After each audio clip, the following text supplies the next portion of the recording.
it is our pleasure at this time to welcome one of the more decorated wrestling stars in recent years. He's a WCW, WWE champion. He's currently performing as the general manager of Friday Night SmackDown every Friday, and he's got a new book out, Booker T, From Prison to Promise, from Medallion Press. He joins the Mouthpiece Wrestling Show now. Booker T, it's a real pleasure to have you on. Thanks for joining us.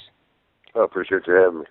You're very, very honest in this book, which focuses entirely almost on your upbringing in Houston and the trouble you got into as a young man and the different vices and the different crimes and the different things you were involved in. It's such a stirring story, and it actually ends with you and your brother, who wrestling fans know as Stevie Ray from the Harlem Heat Tag Team, getting in a car and driving off to Atlanta for your shot at WCW. Talk about why you wanted to do a book that was entirely about your life before wrestling.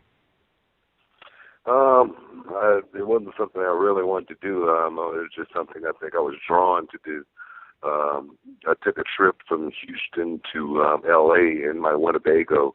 Took me 3 days, and a lot of these memories came flooding back. Memories I thought I had buried, memories I thought I had totally forgotten, and just thought it was something I needed to do. I don't know, maybe for therapy purposes, maybe more importantly, to help someone who may be in that same position I was in once upon a time.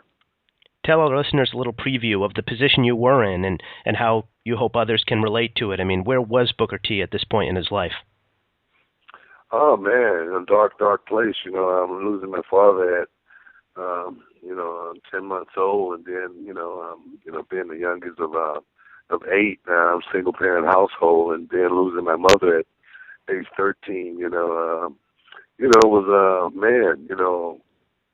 in a whirl and a whirlwind and a totally suction right there, totally imploded as far as the family go. Not just myself, but my brothers and sisters as well.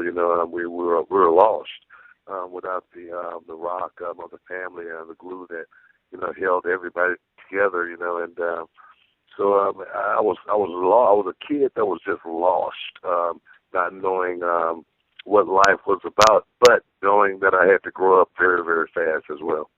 Right, and indeed made some poor choices, as you're sure to acknowledge, but at the same time necessary choices, Booker. I think this is part of like the canon of stories that are told about black youth that grew up in your era and even today who are in, circumstances where really it's hustle or be incredibly poor with no prospects. I mean, some of the things you did, including doing prison time for a robbery of a Wendy's that a lot of wrestling fans know the story about because you've told it over the years. When you read the book, it comes across as really you're sort of sympathetic to what else you could have possibly done with your life. It really was directionless. I say that all the time as far as choices that were made easily. I could not be talking to you right now. I could be totally somewhere else. I could not be on this earth if it wasn't for choices. And a lot of times, due to the circumstances I was in, I got a chance to see exactly what was happening. Even as a kid, I got a chance to see I didn't want to go down the road of being a junkie.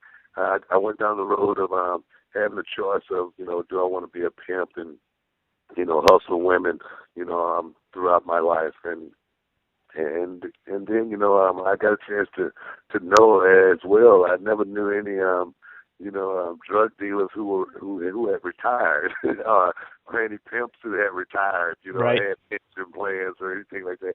I got a chance to see that kind of stuff, and as well as the destruction of, like I say, drugs and what it did to people, to know that I didn't want to go that route, So it was an education that I easily could have failed if not making the right choices. For fans that are familiar with the Harlem Heat Tag Team, yourself and your real-life brother, Stevie Ray, they might not know, unless they read the book, the extent to which you guys were incredibly close and inextricably linked even before, you got on TV as wrestling partners and traveled the road together. Tell our listeners a little bit about the role in particular that Stevie Ray played, real name Lash, in your upbringing after your parents passed. Definitely played a role in my life, even before, my mother passed, my brother was always, the one I always was trying to follow as a kid. At certain times he didn't want me to follow him, but he was always there for me no matter what, you know, if I was getting into a fight or whatever, you know. But after I came home from prison, you know, it was a choices again. You know, my brother gave me a choice. You know, I asked for his help, and he told me he was going to help me, but no matter, you know, what job he was going to help me get, just do that job to the best of my ability. To something else comes along and not make him look bad. You know, I took that advice and I ran with it. You know, and I started out working out of prison, working as a security guard. You know, and that went from, you know, that didn't last very long after finding out about my prison record, but at the end, just working hard showed the people that what kind of character I had. You know, and then it led from one thing to another, and then next thing you know, I found myself back on my feet, you know, and it was all due to, you know, just doing the job, you know, no matter whether it was washing windows, sweeping floors, whatever, to the best of my ability to something else better came along, and that's what happened for me. It's been years since wrestling fans have heard much about Stevie Ray. How's he doing now? He's doing good, you know. He got out of business in 2000. He had a little girl, and wanted to see his little girl come up opposed to being on the road on a weekly basis and not being there. And I can respect that. Totally respect that because, you know, my son, I have a son that's 30, and you know, a lot of times I was on the road, and it definitely put a strain on our relationship now. Yeah, that's such a consistent thread with veteran superstar performers like yourself who are in such demand and who are working the circuit and trying to build a career. Is it better now, Booker, than when you started out in the business as far as the guy's ability to have quality family life?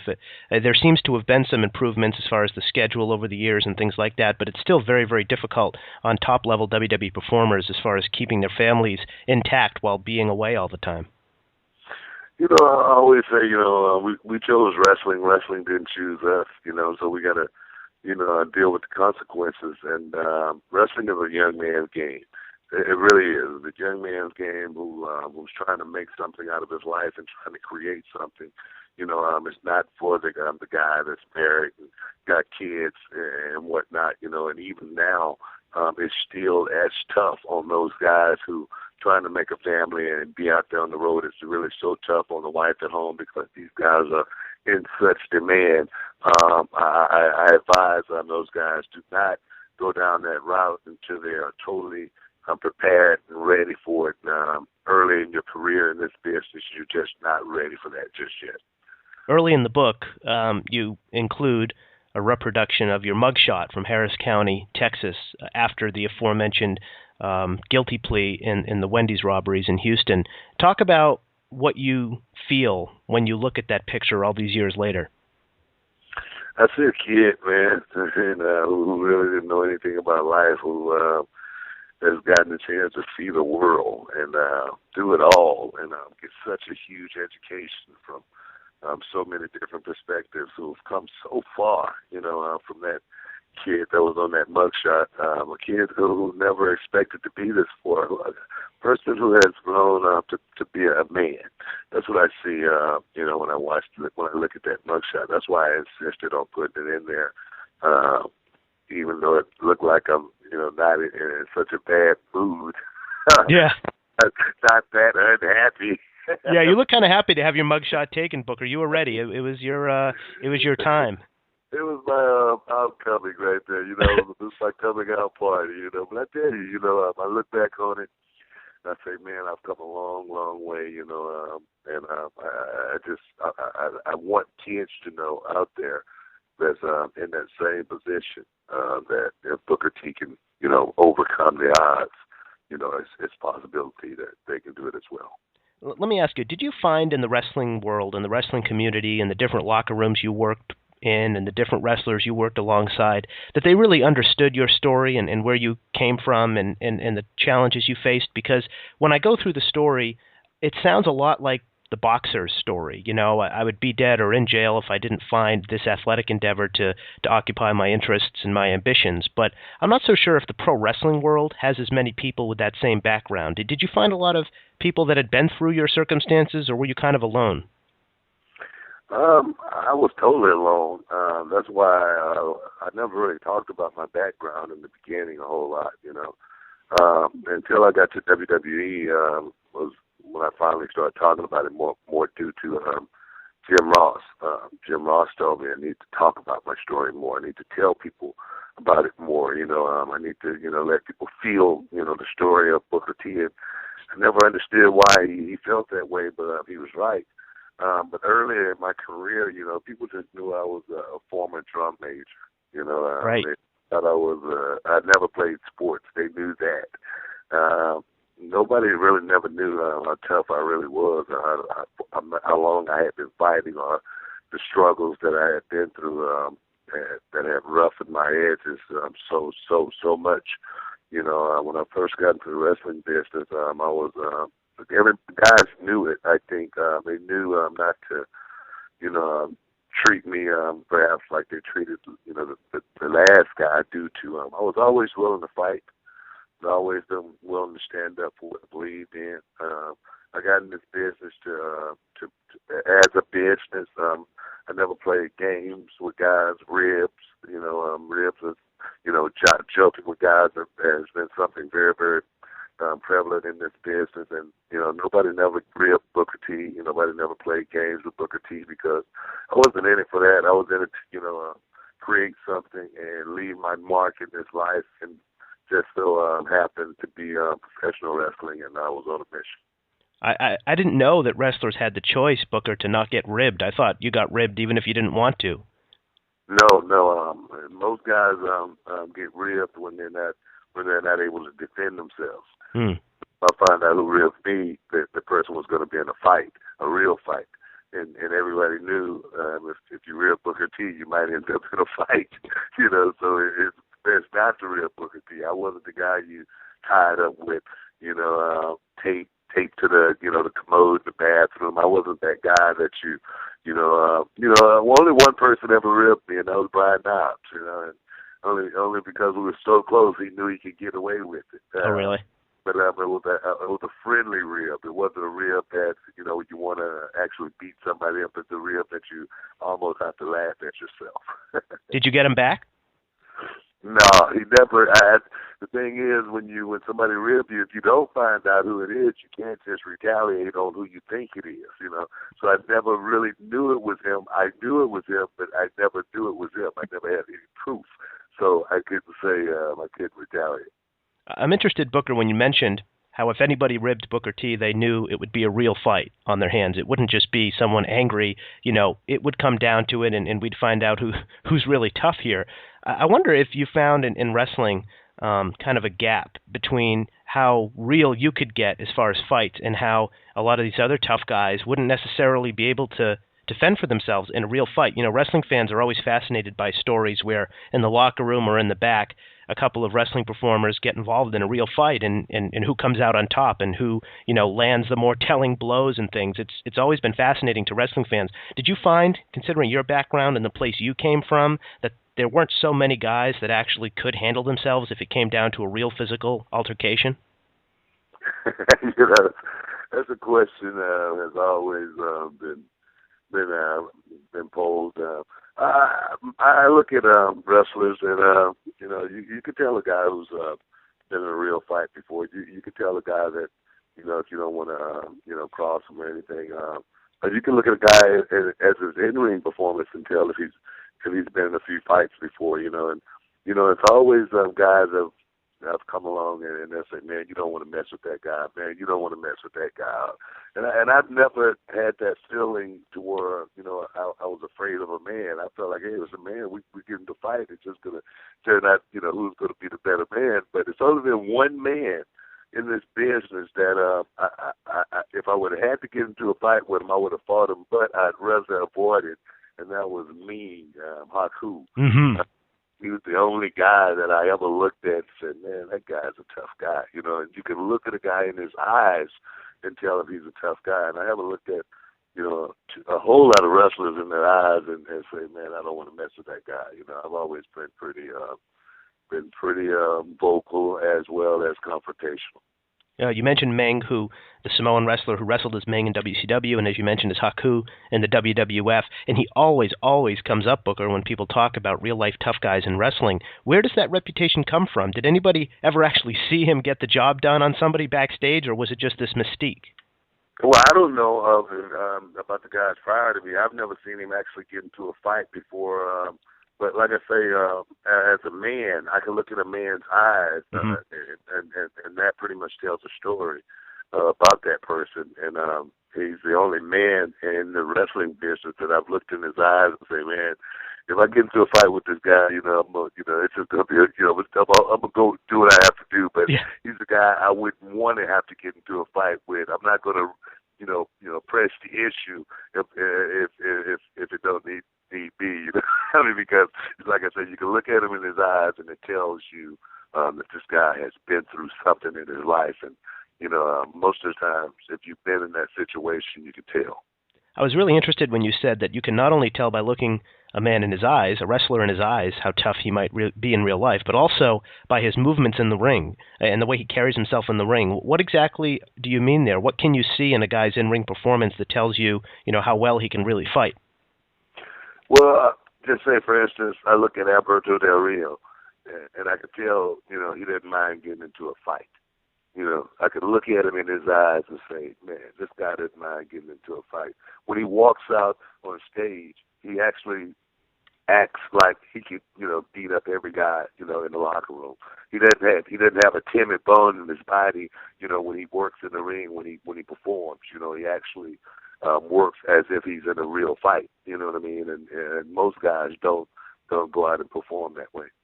Works, yeah, and it definitely comes through. There is a certain intensity to Alberto Del Rio and the way he does perform. Isn't that kind of by design, though, Booker? I'd imagine that not everybody in the locker room has the latitude to go out and work that way. Some guys, have to work a different style based on their character, even if, that isn't their natural instinct. No, like I say, I think that's all natural instinct. You know Mm-hmm. what I mean? The great workers either are a great showman or they're just natural at it. And when you watch Alberto Del Rio, you can tell he's a natural fighter who's got a gift to pick up, the showmanship side of professional wrestling. But you could tell, and you could look at him in his eyes and tell he doesn't mind actually getting into a real fight. He doesn't mind actually, throwing fisticuffs, whether he get beat or not.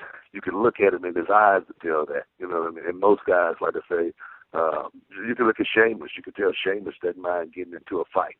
You could tell he didn't break into the business, and have the easy road. You can look at him and tell that.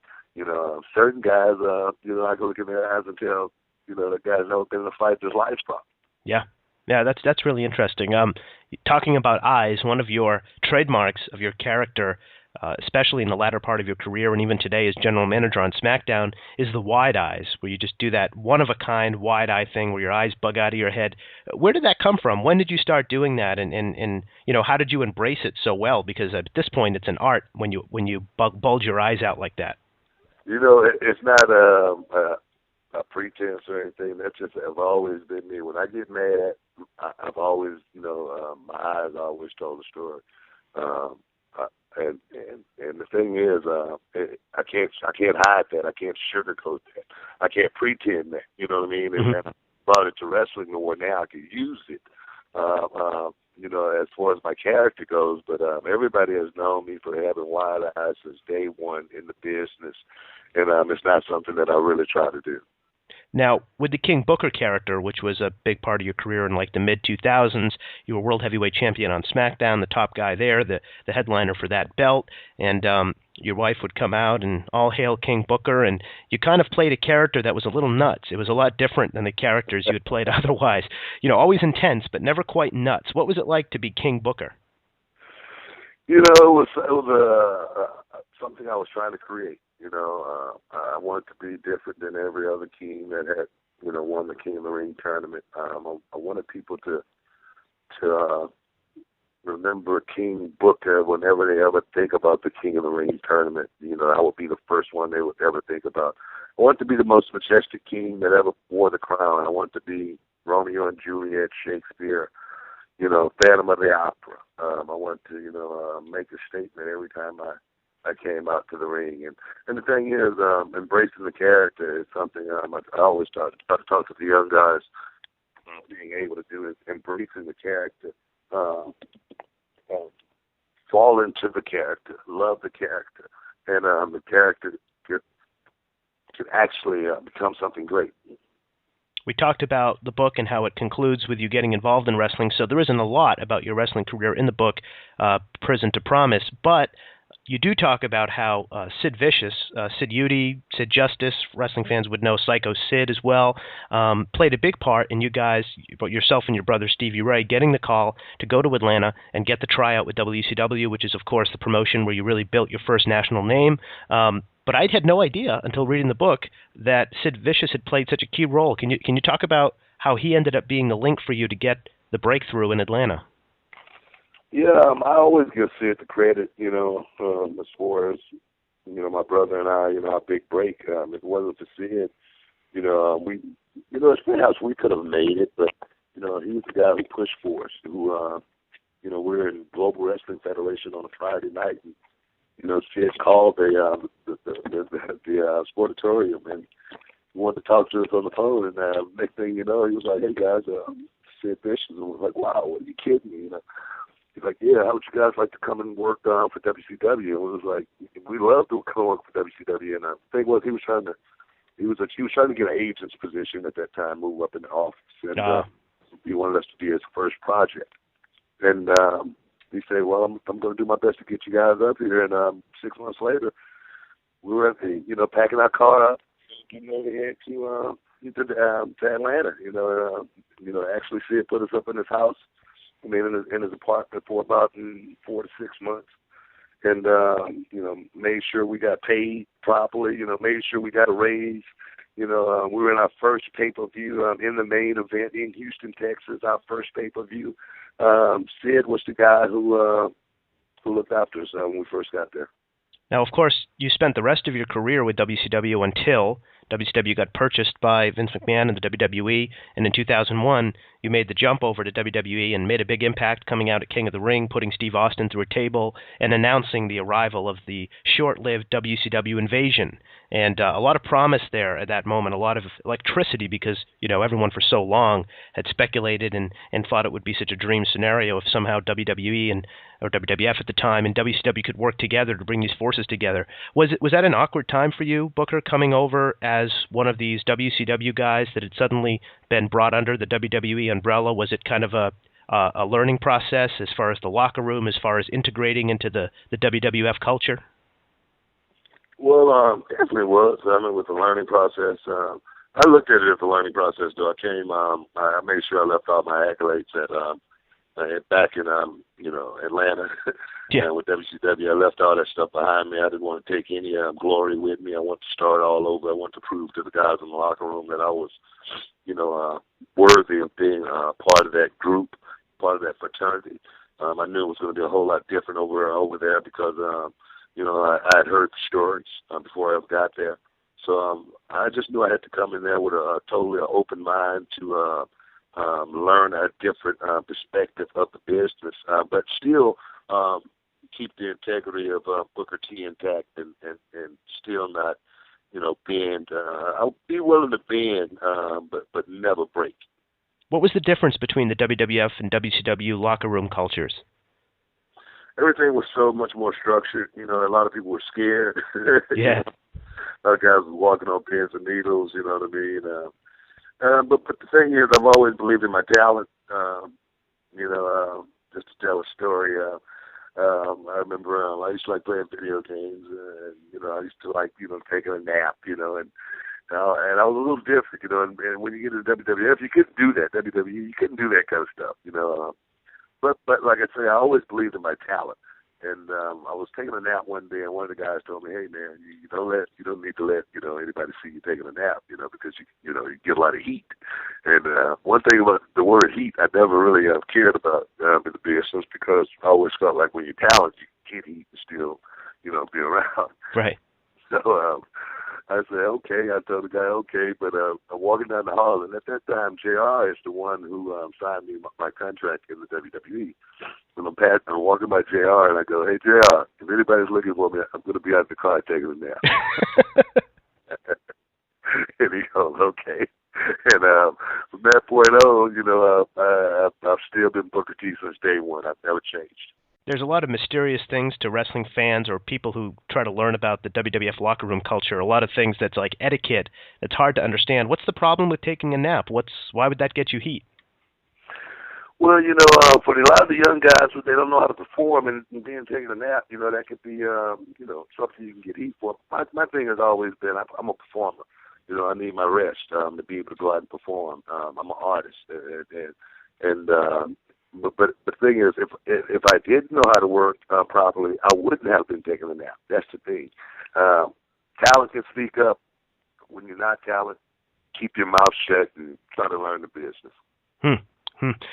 With that, you came over, the invasion happened, and I wonder what you thought of how it all went down, because the invasion pay-per-view in 2001, I think to this day, is one of the most purchased pay-per-views that isn't one of the big four, Royal Rumble, WrestleMania, SummerSlam, Survivor Series, that they've ever done. So it was really hot there, and then it fizzled away. By the end of the year, you had lost the WCW Championship to The Rock at Survivor Series, and come 2002, there really wasn't any mention anymore of WCW or ECW or the Invasion storyline, even though it seemed to have a lot of promise. What's your thoughts on how that storyline began and ended, because you were right in the middle of it? It was something that started off, that it couldn't last, but it's something that had to be done, because at that time it was, WWE against WCW, and it was something that had to be proved. Who was the best as far as the talent go, and at that point in time, the talent pool that we had from WCW standpoint just wasn't ready to go out there and try to pull that off and perform at that level. And but they had to do it just because somebody had to win, and WWE ended up winning. But that's the way it's supposed to go. When they bought the company, they, like I said, had to put a stamp on it, and that's Vince McMahon. Vince McMahon has to raise the flag, and from a businessman perspective, I totally understood that. Do you still think about the Tacoma match with Buff Bagwell? I don't think about that. You know what I mean? It was one of the highlights of my career, of course. I never got the boring chant in the ring before. I never been on display from that perspective. But hey, I knew what was going to happen that night. I knew Marcus wasn't ready to go. Other guys WCW at that time were just cruising. They weren't prepared for the war that we were actually getting ready to partake. But myself, I was ready, and that's why I still lasted even after that night. How are you feeling about being general manager? You had a run as a color commentator on SmackDown and had your comedy with Michael Cole. It was an interesting run in the announce booth, but you seem a lot more comfortable as general manager. I'm in an authority role now. I'm in that role now where I can totally be comfortable at. In the commentary booth, it's just nerve-wracking out there. It's a rough gig, A lot of times, Cole has been doing that for so long, Josh. Myself, I felt like I was just getting my feet wet. But I still, even went in the booth from a learning experience, I never tried to take Booker T into the booth. I've never tried to use who I was in the booth, and try to overplay who what I had done in the business. I always tried to make it about the young guys, and I think that's what I brought to the table. It seems like in assessing your WWE run, one of the real high points, and now you're sort of semi-active retired, and I'll ask you quickly, do you plan on returning to the ring? Is that something that makes any sense for you, or do you consider yourself, as far as an in-ring performer, an athlete, with the tights on, done in wrestling? My wrestling days behind me. Whether I'm going to get back in the ring for one match or something like that, I'll never say never on something like that, but my interest is behind me. I've done it all. It's not about me anymore. It's about the young guys. It's those guys going out there fulfilling their dreams, creating their legacy in this business, and I'm here to pretty much do what I have to do to help them. And I just honestly, truly know that it's not about me anymore. And I'm loving the phase of this stage in my career that I'm at right now. I'm embracing it, and I'm moving forward. With that said, maybe your highest point was WrestleMania 2003, where you fought Triple H for the World Heavyweight title in one of the featured matches and main events. Talk about that bout looking forward. That was one of the more concentrated presentations they had done of you. You got a lot of microphone time on Raw. There was a lot of build-up to the match, and, there's nothing bigger in the industry than WrestleMania. Does that Triple H match stand out as special for you? it stands out. But I never really, a lot of the wrestlers look at moments that they've had as being special. I have very few moments like that. Hmm. I never wrestled for myself. I never performed for myself. If you had asked me what WrestleMania that was, I couldn't tell you. I couldn't, if you could tell me what number it was with Edge, I couldn't tell you because I never tried to remember that kind of stuff. I didn't wrestle for the memories for me, wrestle for the memories for the fans. And that's why it's going to be so hard for me to write the wrestling book. I'm going to have to YouTube it and then refresh my memory on it because I just never performed for me.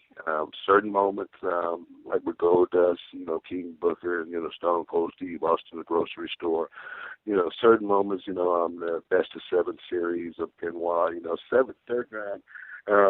Things is very vivid in my mind, but a lot of it, like I say, I just never did it for myself.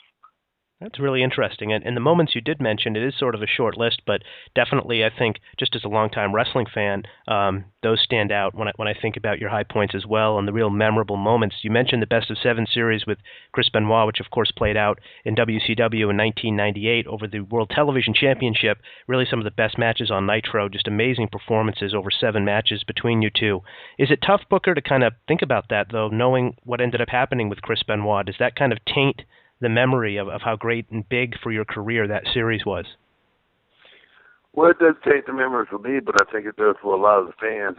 It clouds it a whole lot, you know what I mean? It's something people have to think about when they think about myself and Chris and the Best of Seven. Is something that they're going to have to add to it forevermore, so it does cloud it, but for myself, as memories that I'll keep, and cherish, for many, many years to come, what we went out and did in the middle of that ring, how much pain we put each other through. I don't forget them. You know what I mean? There's no way I could forget them. Throughout the rest of my life. Do I wish the circumstances would have been different as far as his demise? Of course, man. I wish things could have been different. But we live life and we move on. Was that one of the most physically demanding and grueling things you've done in the business? That Best of Seven? Yeah, it was the most demanding I ever did in the business. It was rough, but I loved it. At that time, I wore all the pain as a badge of honor and courage, and to have a series like that and create that kind of magic, once in a lifetime in a career, and I think I did that. There was an untimely demise, of course, of Chris Benoit. Everybody knows that. But another untimely demise that might be a little more personal to you, I wonder, is the death of Sherry Martel, who, of course, we know as Sensational Sherry, Scary Sherry over the years. And she managed yourself and Stevie Ray in Harlem Heat in the mid to late 90s. And I know you guys were very close to her. Talk about what that was like when she passed away. Oh, man, it was a rough time, I buried Sherry, I made sure she had the proper burial, and that right there means a lot to me, I'm sure it meant a lot to her too, she's the one who put us on the map, if it wasn't for Sherry, I don't know if we would have ever been as successful. I know we wouldn't have been as successful as we were without the guidance of Sherry, so definitely she will well be missed, and she's always in the memories in my heart. And for fans that might not know, Booker, tell us what it is she brought to the table at Harlem Heat, what it was she added to the act. Well, Sherry was unique, She was a groundbreaker, and not only did she do it, she managed a lot of the guys who did it, When you became a part of Sherry Martel, and it was almost like, you had that validation, that stamp of approval, that you perhaps may have something special to go somewhere in this business. And we knew once we got with Sherry that, our light was about to start shining very, very bright. Booker T, an amazing chat, and we do appreciate you looking back over your wrestling career as well as your life pre-wrestling. The book is Booker T, From Prison to Promise, out now from Medallion Press. Before we let you go, Booker, give us a sense, give us a breakdown. I don't know if you want to give us your Fave 5. I miss those, man. I miss the Fave 5. Who's headlining WrestleMania in 2, 3, 4 years? Man, Wade Barrett and